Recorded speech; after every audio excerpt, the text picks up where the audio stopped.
भगवान शिव बारात लेकर के चलते हैं। बहुत सुंदर वह बारात का वर्णन है। नारद जी को पहले भेजा जाता है कि आप जाइए, कोई तो हो जो जाकर के सूचना दे कि बारात आ गई है। तो नारद जी जाते हैं। बारात जो है नगर के बाहर आकर के रुक जाती है और नारद जी सूचना देने के लिए जाते हैं।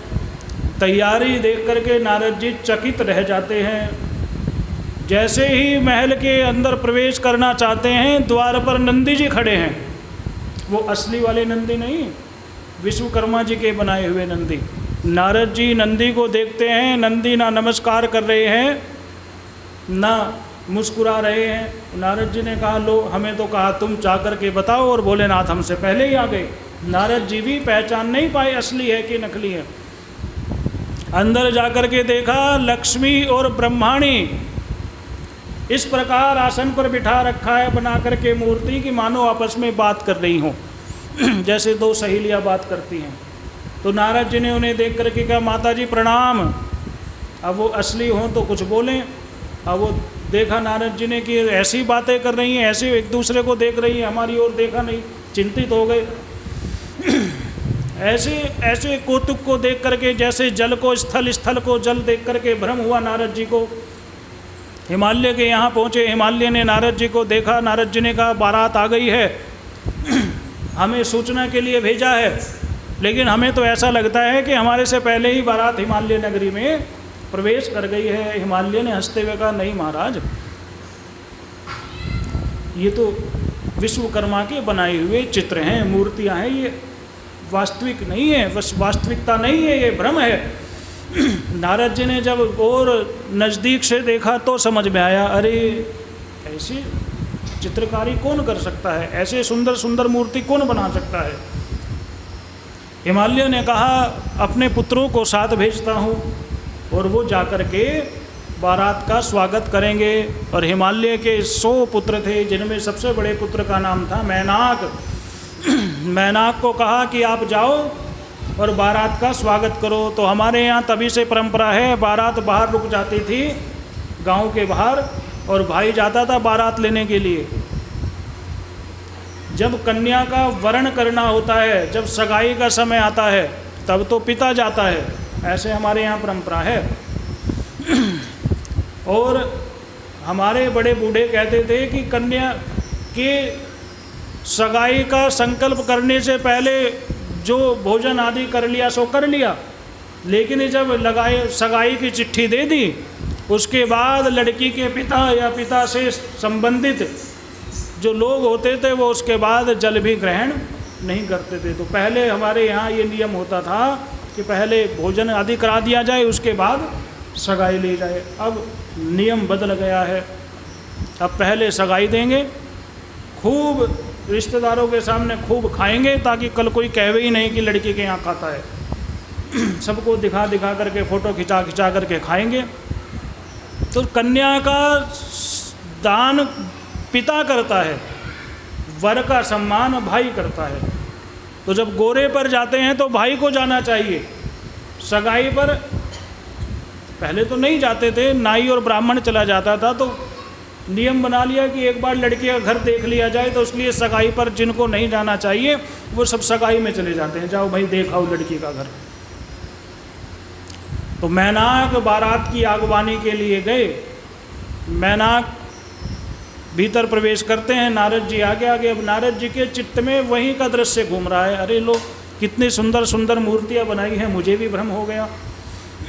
तो नारद जी के मन को स्थिर न जान करके देखा भगवान शिव ने, नारद जी का मन स्थिर नहीं है। तो भगवान शिव को संदेह हो गया, कहीं ऐसा तो नहीं कि वापिस से लौटा दिया हो नारद जी को, जाओ हम शादी नहीं करते। तो भगवान शिव ने पूछा, भाई क्या हुआ, उदास से क्यों रहे हो। नारद जी ने कहा, भाई हे नाथ, ऐसा सुंदर कौतुक वहाँ मैंने देखा, नंदी जी भी वहाँ विराजमान है, सारे देवी देवता वहाँ विराजमान है, लेकिन सब मूर्ति हैं। मूर्तिमान तो यहाँ हैं, मूर्तियाँ सब वहाँ हैं। मेरा मन इसलिए अस्थिर हुआ कि ऐसा भी हो सकता है। और मैनाक जी आए हैं बारात का स्वागत करने के लिए। तो मैनाक जी ने बारात का स्वागत किया। बारात का स्वागत करके कहा कि आप शीघ्र पधारिए, और मैनाक जी अपने भाइयों के साथ वापस लौट गए। भगवान शिव ने कौतुक रचा। कौतुक क्या रचा कि भगवान शिव ने विचार किया कि एक बार परीक्षा और कर ली जाए, कहीं बाद में कुछ बात खराब हो तो जो होना है पहले ही हो जाएगा। भगवान शिव ने भूत प्रेत आदि गणों को बुलाया, और उन गणों ने वो वहाँ तमाशा किया। आज भी जाते हैं ऐसे भूत प्रेत तमाशा करने शादियों में। ये परंपरा शिव विवाह से ही शुरू हुई, जो आज तक जारी है। प्रत्येक विवाह में 2-4 भूत प्रेत ऐसे हो जाते हैं। अच्छा, शादी तब तक सफल नहीं मानी जाती जब तक कोई नागिन ना आवे वहाँ नाचने के लिए। हर शादी का ये नियम है कि एक ना एक नागिन वहाँ जमीन पर लेट लेट करके कर्तव्य दिखाती है। वो सब शिव की कथा से ही, वहाँ सब नाग तो शिव के विवाह में ही थे, तो वो नाग अब भी विवाह में पहुँच जाते हैं। और देखो ऐसे ऐसे भूत प्रेत जाते हैं, किसी को शिकायत हो या ना हो, उन्हें बड़ी शिकायत रहती है लड़की वालों से। हमें पानी नहीं पूछा है, हमें कुछ सही से नाश्ता नहीं पूछा, हमारा सम्मान नहीं किया। उन्हें बड़ी चिंता रहती है अपने मान सम्मान की। बहुत कमियां निकालते हैं वो भूत प्रेत जो शादियों में जाते हैं। नमक कम है, एसी नहीं चल रहा है, पंखे की हवा हम पर नहीं आ रही है, न जाने क्या क्या। भगवान शिव ने कौतुक रचा। विचित्र भगवान शिव की बारात हुई। ऐसी विचित्र बारात ना किसी की थी, ना भविष्य में कभी होगी। जितने भी भूत प्रेत पिशाच नाग यक्ष राक्षस सब शिव की बारात में नाचने के लिए पहुंच गए। अब उधर माता पार्वती सखियों से कह रही हैं, संग में मेरी बातें चलाए, सत्संग में मेरी सतगुरु ने मेरी कीनी रे सगाई, सतगुरु ने मेरी सत्संग में मेरी बातें चलाई, सत्संग में मेरी बातें, सतगुरु ने मेरी कीनी रे सगाई, सतगुरु ने मेरी उनको बुला के हथ लेवा तो करा दो, उनको बुला के मुझे मेरे भोले की दुल्हन बना दो, मुझे मेरे भोले की, मुझे भोले बाबा की दुल्हन बना दो मुझे। बोलिए शंकर भगवान, उमापति महादेव, वृंदावन बिहारी राम। भगवान शिव की भव्य बारात प्रस्थान करती है। नगर के समस्त निवासी भगवान शिव की उस अद्भुत बारात को देखने के लिए आते हैं। देवियां महलों की अटारियों पर चढ़ी हैं, बालक द्वार पर खड़े हैं, नगर निवासी मार्ग में खड़े हैं, पुष्पों की वर्षा हो रही है, भगवान शिव की जय जयकार हो रही है। इस प्रकार भगवान शिव की सुंदर बारात प्रस्थान करती है। सुंदर ढोल नगाड़े मृदंग आदि बज रहे हैं, बाराती नाचते गाते जा रहे हैं। जितने भी सुंदर सुंदर रूप थे, जितनी भी सुंदरता थी, वो आगे आगे थी। सब बारात की प्रशंसा कर रहे थे। बहुत भव्य बारात है। मैनाक ने आकर के कहा, माँ ऐसा सुंदर दूल्हा मैंने आज तक नहीं देखा, जैसे हमारी बहना है ना, उससे भी अधिक रूपमान भगवान शिव हैं। तो जब मैना को भगवान शिव ने सुंदर रूप के दर्शन कराए, तो मैनाक को सुंदर रूप के दर्शन कराए, तो मैना को क्यों नहीं कराए? मैना के मन में अहंकार हो गया। सोचने लगी, क्यों ना हो, हमारी बेटी कितनी सुंदर है, हमारे यहाँ कोई कमी थोड़ी है। और मैना अज्ञान में भगवान शिव को कमतर आंकने लगी, सोचने लगी कि मेरी पुत्री के समान कोई सुंदर नहीं है, भगवान शिव को भी मेरी पुत्री के बराबर ही होना चाहिए। आज भी जब माता अपनी बेटे के रूप की प्रशंसा करती है तो दामाद को कहीं ना कहीं ईर्ष्या तो होती है, नहीं होती है? कोई बार बार कहे मेरी बेटी बहुत अच्छी, मेरी बेटी बहुत अच्छी, तो क्या कहेगा, कांटे हम में ही लगे हैं क्या? हम में ही कांटे लगे हैं। माता जी 15 साल हो गए, आप एक ही बात कहते हो, मेरी बेटी बहुत अच्छी, मेरी बेटी बहुत अच्छी। अपने मुंह से अपनी प्रशंसा नहीं करनी चाहिए। प्रशंसा तो वो है जो सामने वाला करे। बेटा कहे, दामाद कहे कि आपकी बेटी बहुत अच्छी है, बहुत उसमें संस्कार हैं, तो बात है। पर अपने आप ही अपने गुणगान करने लग जावे तो क्या हो? तो पार्वती की माता जी मैना के मन में थोड़ा सा अहम का बीज प्रविष्ट हो गया। तो भगवान शिव ने विचार किया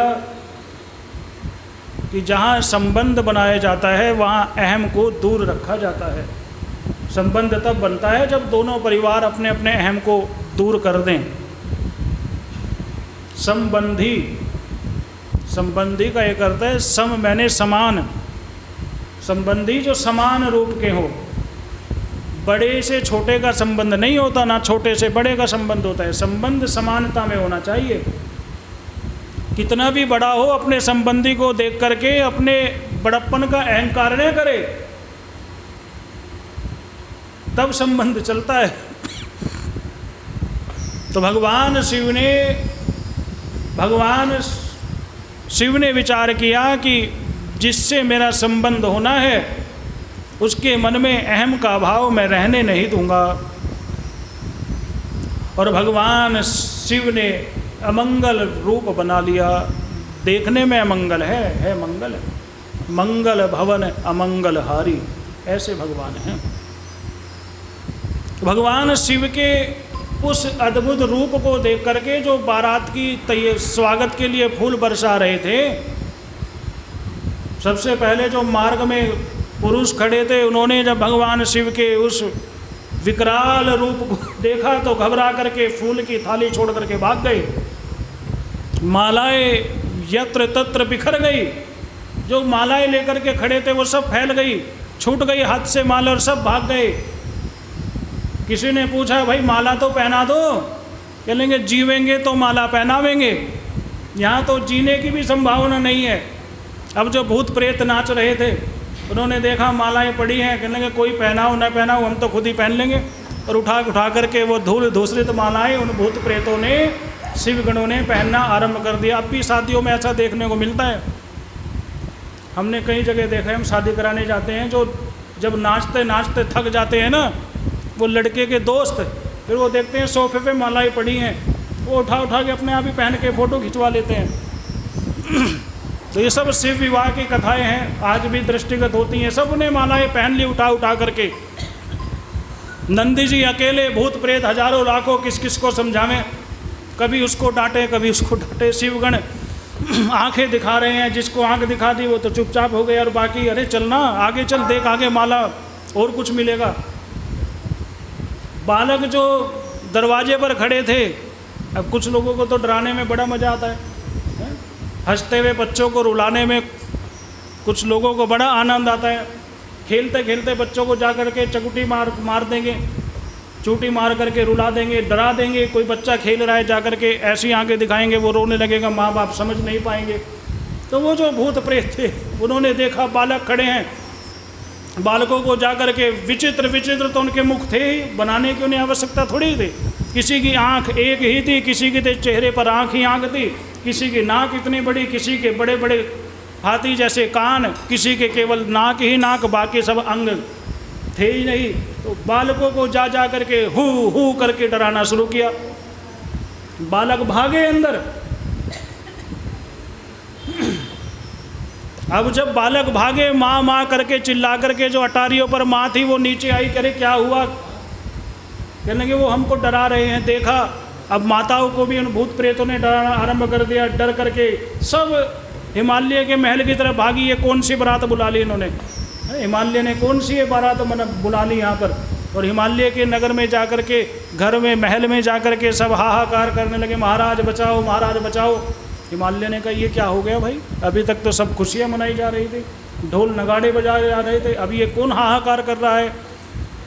स्त्रियों से मैंने ने पूछा क्या हुआ। कहने लगे माई एक बात बताओ, तुम्हें तुम्हारी लड़की भारी दिखाई देती थी, जो ऐसे अमंगल वेशधारी शिव के साथ विवाह करने के लिए तुमने निश्चय कर लिया, कहाँ तुम्हारी बेटी और कहाँ वो शिव, उनका कोई मेल नहीं है, ऐसा उन्होंने कहा। तो फिर मैना फिर हट करके बैठ गई, अब तो बिल्कुल विवाह नहीं करूँगी। मैना ने हट किया। नारद जी समझाने के लिए आए तो दरवाजे से ही मैना ने कहा खबरदार जो अंदर कदम भी रखा, सब बीज तुम्हारे ही बोए हुए हैं, वापस लौट जाओ नहीं तो आज ब्रह्म हत्या हो जाएगी मेरे हाथ से। मैना ने कहा। हिमालय ने कहा भाई देवी ब्राह्मण पर क्यों क्रोध कर रही हो। कहने लगी ये ब्राह्मण इतना विश्वास किया, ऐसा वर ढूंढा हमारे लिए।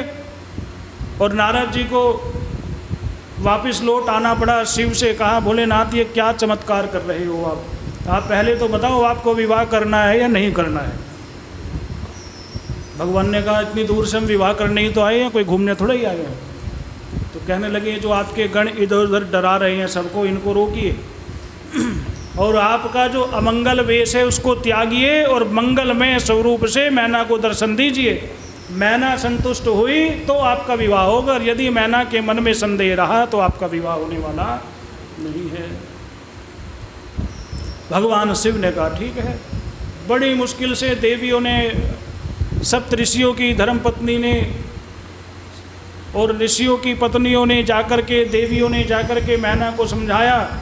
मैना ने कहा फिर पहले मैं ही देखूंगी दूल्हे को, सबसे पहले मैं ही देखूंगी। ये परंपरा तब से चल पड़ी। लड़की की माँ सबसे पहले जाती है लड़के को देखने के लिए, कोई जावे ना जावे। और उसके सवाल जो होते हैं बड़े अजब गजब होते हैं लड़की की माँ के। ऐसे ऐसे हमने देखे हैं, कहानियाँ सुनी हैं कि लड़की की माँ रसोई तक में झांक के देखती है, बर्तन तक खोल के देखती है डब्बे में कुछ है या खाली रखे हैं।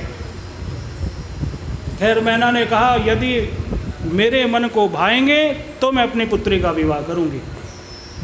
तो देवताओं ने प्रार्थना की भोलेनाथ अब कृपा करो और अब ऐसा रूप बना लो कि यह जो मैना है इसके मन में आप बस जाओ और अपनी पुत्री का विवाह वह आपके साथ कर दे। तब भगवान शिव ने सुंदर रूप बनाया। ऐसा रूप आज तक किसी देवी देवता का ऐसा सुंदर रूप नहीं किसी ने देखा जैसा रूप भगवान शिव का था। भगवान शिव ने सुंदर चंद्र को शीश पर धारण किया।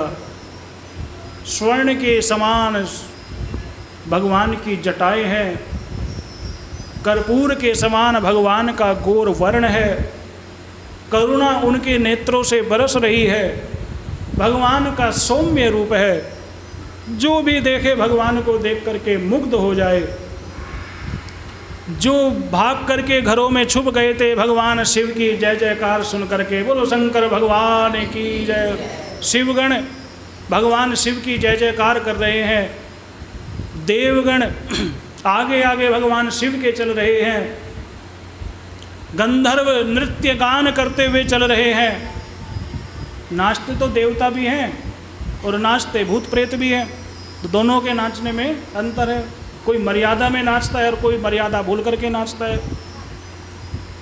महिलाएं नृत्य करती हैं, किसी के सिर से पल्ला नहीं उतरता, नृत्य करते हुए भी भाव में होकर के नृत्य करती हैं। शादियों में नाचना और भगवान की कथा में नाचने में अंतर है। भगवान की कथा में नाचना भगवान के लिए है, भगवान को देख करके भगवान के लिए नृत्य होता है। शादियों में तो नाचने वाले को ही नहीं पता किसके लिए नाच रही हैं बस। और इस संस्कृति को सबसे अधिक हानि पाश्चात्य संस्कृति ने पहुंचाई है। टेलीविज़न पर नाटक देख देख करके हर घर में अब नाटक ही होने लगे हैं। इतने नाटक घरों में होते हैं, घर के मुखिया को पता नहीं चलता है नाटक कर रही है सच में कुछ कर रही है। देवता लोग भगवान शिव के गुणों का गान गाते हुए चल रहे हैं। ब्राह्मण लोग भगवान के लिए मंगल मंत्रों का पाठ करते हुए चल रहे हैं। अप्सराएं गण भगवान के सम्मुख नृत्य करते हुए चल रही हैं। गंधर्व गान गाते हुए चल रहे हैं। सुंदर मृदंग की ध्वनि हो रही है, मंजीरे बज रहे हैं, करतल तार हो रहा है। न जाने इतना सुंदर, इतना अलौकिक वातावरण हो गया है। तामसिक वृत्ति वाले भी अपने तामसिक स्वरूप को त्याग करके सात्विक भाव में आ गए हैं और सब भगवान शिव को प्रणाम करते हुए शालीनता के साथ भगवान शिव मध्य में चल रहे हैं। सारे देवता भगवान शिव की जय जयकार प्रणाम कर रहे हैं। बोलो शंकर भगवान की, उमापति महादेव की, वृंदावन बिहारी लाल की, सच्चिदानंद भगवान की। ऐसा सुंदर रूप भगवान ने बनाया और भगवान सुंदर रूप से दरबार की, जैसे ही भगवान हिमालय की ड्योढ़ी को पार करने लगे, द्वार पर माता आकर के खड़ी हो गई और कहने लगी पहले आप मुझे दर्शन दो, उसके बाद ही भीतर प्रवेश कर सकोगे। तो भगवान ने जब अपने सुंदर रूप का मैना को दर्शन कराया तो मैना भगवान को देख करके गदगद हो गई, भगवान के सुंदर रूप को देख करके मुग्ध हो गई। मेरे दामाद को नज़र न लग जाए, सुंदर आरती की थाली सजा करके मंगाई और भगवान की आरती उतारी। भगवान की आरती उतार करके भगवान के ऊपर से अक्षत छोड़े और भगवान के ऊपर न्योछावर करके खूब दान, माता मैना ने खूब दान दिया। भगवान शिव ने अपने मनमोहन रूप को दिखाया तो मैना के हृदय में भगवान का वह रूप बस गया और भगवान की आरती उतार करके भगवान की सारी, मानो भगवान के सारे अरिष्ट को वह मैना हरना चाहती है। हिमालय ने मैना को प्रसन्न मुख देखा तो समझ गए मैना के मन का संदेह दूर हो गया है। भगवान शिव को भीतर लेकर के जाते हैं, दिव्य आसन पर भगवान को बिठलाते हैं। भगवान शिव पार्वती को,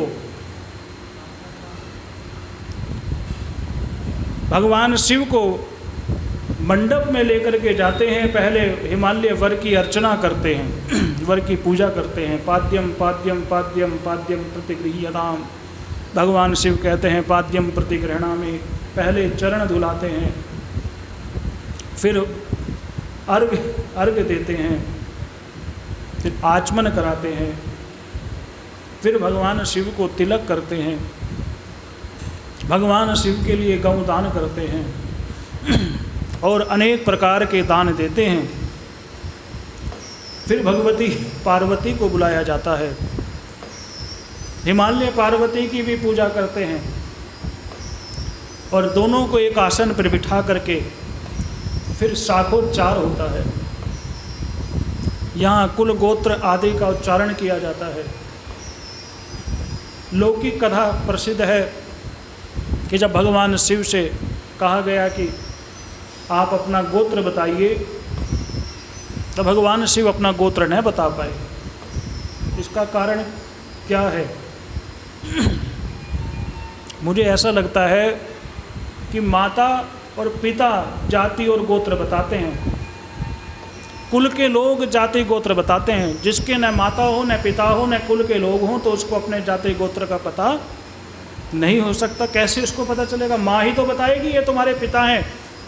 पिता न हो, दुर्भाग्य के कारण तो माँ बताएगी तुम्हारे पिता का अमुक नाम था, ऐसे तुम्हारे पिता का स्वरूप है, चित्र दिखा करके बताएगी ये तुम्हारे पिता हैं।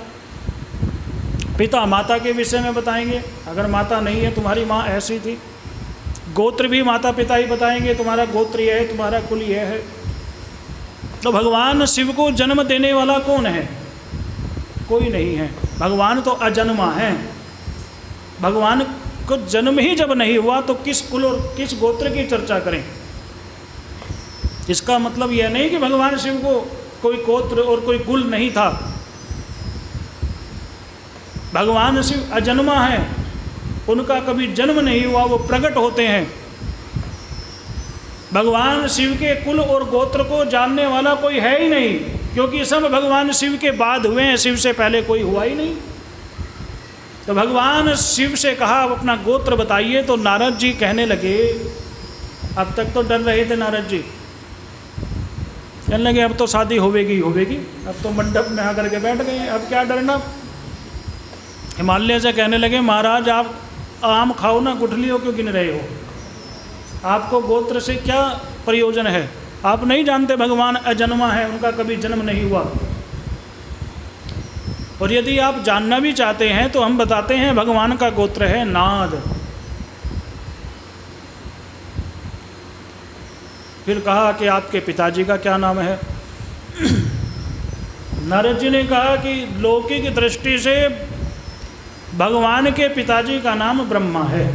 ये बैठे हैं सामने। ब्रह्मा जी ने कहा हाँ जी, मेरे से ही प्रकट हुए भौमों के बीच से। कहने लगे ठीक है, अच्छी बात है। कहने लगे उम्र में बड़ा अंतर है, बुढ़ापे में पैदा हुए थे कि आपकी सफ़ेद दाढ़ी, इतनी लंबी लंबी दाढ़ी हो गई, सफ़ेद सफ़ेद दाढ़ी है, तो ऐसा लगता है कि भाई जैसे नंद बाबा को बुढ़ापे में श्री कृष्ण की प्राप्ति हुई, आपको भी बुढ़ापे में हुई। तो हंसी की बात थी तो सब हंस पड़े। तो कहने लगे ठीक है, अब पिताजी तो आप हैं, बाबा जी कौन है। तो नारद जी ने कहा ये जो बाजू में बैठे हैं ना जवान जवान से, श्याम सुंदर, ये इनके पिताजी के पिताजी हैं। कहने लगे बड़ा अजब कुल है, बाप बूढ़ा है, बाबा जवान है, और पोता बाबा से भी ज़्यादा जवान है। तो भगवान से फिर पूछा गया आपके पड़बाबा कौन है। पूछते हैं अब भी शादियों में ब्राह्मण लोग। ब्राह्मणों ने अपना कोई नियम नहीं छोड़ा है, धर्म जो टिका हुआ है वो ब्राह्मणों के कारण टिका हुआ है। ब्राह्मण ही आपको बताता है ऐसा कर लो ऐसा कर लो, फिर धर्म टिका हुआ है। आप माताओं के ऊपर, स्त्रियों के ऊपर आप लोग धर्म का पालन करती हैं तो धर्म पृथ्वी पर टिका है। जिस दिन इस पृथ्वी से भारत की नारियों के हृदय से धर्म निकल जाएगा, उस दिन इस देश का कोई बचाने वाला नहीं मिलेगा, इस पृथ्वी को उस दिन कोई बचाने वाला नहीं मिलेगा। तो धर्म की हमारी रक्षा करता है, हमें धर्म की रक्षा करनी है।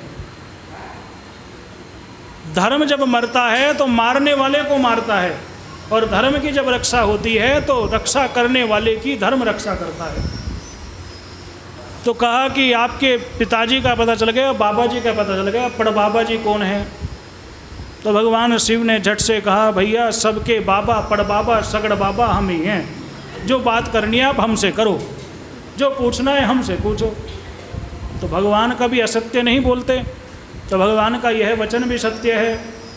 ब्रह्मा विष्णु आदि को उत्पन्न करने वाले भगवान शिव ही हैं।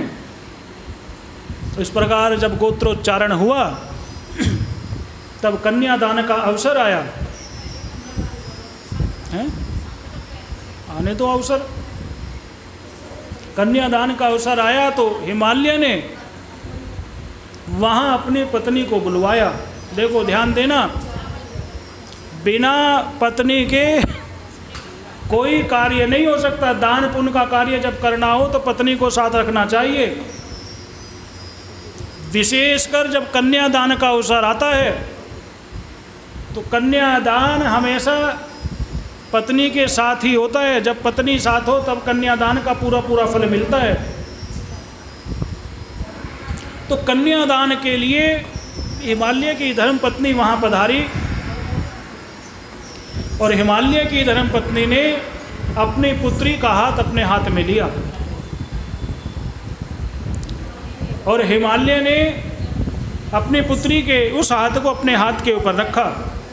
माँ ने अंगूठा पकड़ा और अंगूठा पकड़ करके पिता के हाथ पर रख दिया, और कन्यादान का संकल्प हुआ। मन लगा लो भगवान शिव में, क्योंकि ठीक है कि धन के बगैर कुछ होता नहीं है। लेकिन केवल धन ही धन हो और मन न हो तो वह धन भी व्यर्थ हो जाता है। भीष्म पितामह श्री कृष्ण से कहते हैं कि मेरी एक कन्या है। भगवान श्री कृष्ण हंसते हुए कहते हैं कि आप तो बाल ब्रह्मचारी हैं, आपका तो विवाह ही नहीं हुआ, तो कन्या कहाँ से हो गई? भीष्म पितामह कहते हैं इति मति रूप कल्पिता वितृष्णा, कि यह जो मेरी बुद्धि रूपी कन्या है, बुद्धि रूपी यह जो कन्या है, मैं चाहता हूँ कि इस कन्या का विवाह मैं आपके साथ कर दूँ, आप मेरी इस कन्या को स्वीकार करें। तो जब आप संकल्प करते हैं तो संकल्प में ठीक है आप धन ले रहे हैं, लेकिन भगवान से प्रार्थना करें कि यह जो मेरी बुद्धि है, मेरी बुद्धि का संबंध आपके साथ हो जाए। हे भोलेनाथ, मेरी यह जो बुद्धि है इसका संबंध आपके साथ हो जाए, इस बुद्धि को आप स्वीकार कर लें। जब मेरी बुद्धि आप में लग जाएगी तो मन भी आप में लग जाएगा, चित्त भी आप में लग जाएगा, और जब मेरा मन बुद्धि चित्त आदि सब आपके चरणों में लग जाएगा तो मेरा जीवन सफल हो जाएगा। बोलो शंकर भगवान।